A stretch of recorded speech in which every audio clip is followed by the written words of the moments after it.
extra questions from the poem The Road Not Taken. And the first question asks us about the difference between the two roads. In such questions, we need to talk about the general idea first. So the two roads talk about the dilemma, the confusion. The fog can be mentioned here, the diversion can be mentioned here. The poet had to make a choice and they both looked alike, so it was difficult for the poet which road to choose. But the keen observation on the part of the poet revealed that one of the paths was the beaten one, it was used much, and that was the first track. Let us move to the second question.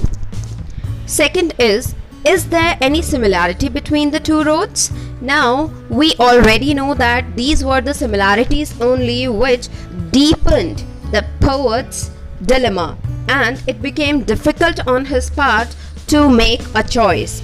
And we can quote the line, and both that morning equally lay. That means both the roads looked alike, as in leaves no step had trodden black. Not even a single yellow leaf was crushed, though they had fallen from the trees as the forest was experiencing the fall, autumn season. And one more thing he talks about, he said that though as for that the passing there had warned them really about the same. The poet talks about the travelers who took the roads alike erstwhile. Erstwhile means past. So we need to talk about such similarities. Next we have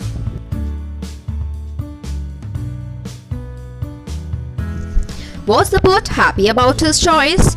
Now, the question is extremely important and will help you in many other questions too. First of all, we need to talk about his pensive, and elsewhere we discussed that uncertainty runs as a current throughout the poem. So we need to talk about his sad mood, which we get to know at the very onset of the poem. We can talk about yellow wood, and I have mentioned it here too. Then the words sorry and perhaps do not express any happiness.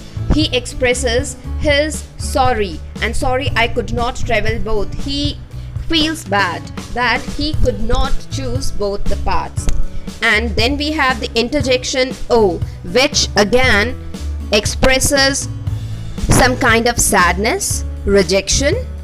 And the poet himself says, I doubted if I should ever come back. So he was not sure, there was uncertainty. Making choices just like gambling. And the repetition of I. Before that, I have missed one point. I shall be telling this with a sigh. And we know that sigh can be of relief as well as of sadness. But here we have got many hints which make it clear that the sigh was not of happiness. You may get this question too. How will you explain the poet's sigh?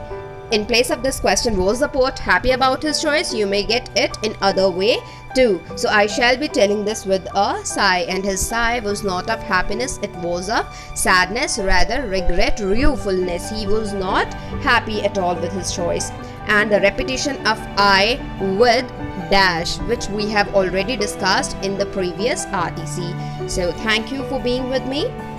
Waiting for your comments and doubts.